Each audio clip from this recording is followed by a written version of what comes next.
Всем привет! Сегодня с вами будем жарить оладьи. Это потрясающие оладьи, безумно вкусные, еще и полезные. Здесь и овсяные хлопья, и цельнозерновая мука, а еще и тыква. Готовлю их обычно на завтрак.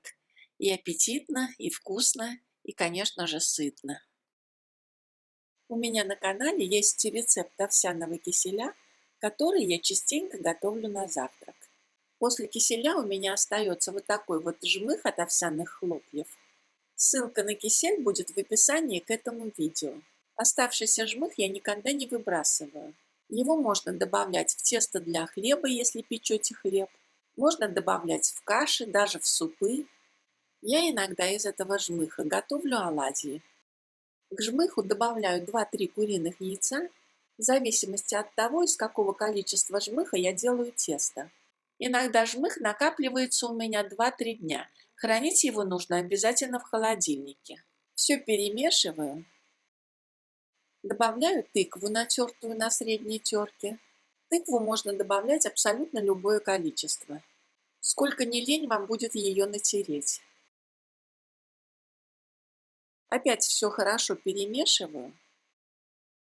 Добавляю примерно половину чайной ложки соли.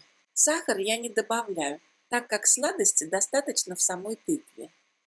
А также добавляю сюда 2-3 столовые ложки пшеничной цельнозерновой муки. Количество муки зависит от количества и сочности тыквы. Бывает тыква очень сочная, тесто получается жидковатым, тогда добавляю еще немного муки.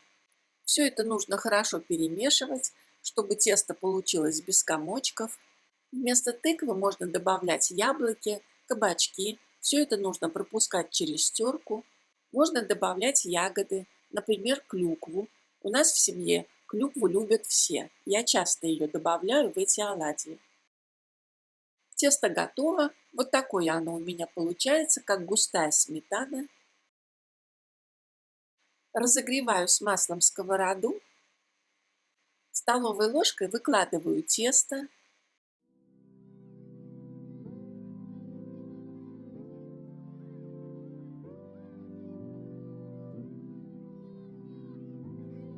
Обжариваю оладьи с каждой стороны до золотистости.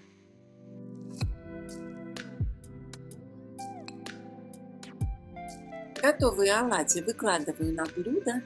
Если кому-то покажется, что масла на оладушках слишком много, или кто-то сидит на диете, то можно выкладывать их на бумажное полотенце.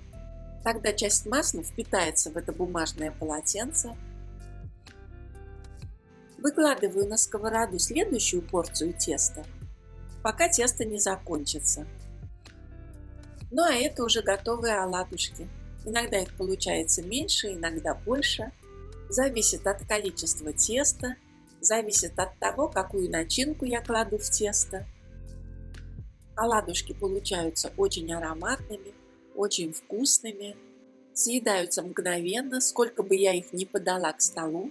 К оладушкам можно подавать различные соусы, варенье, сметану. Мы их едим без ничего, настолько они вкусные.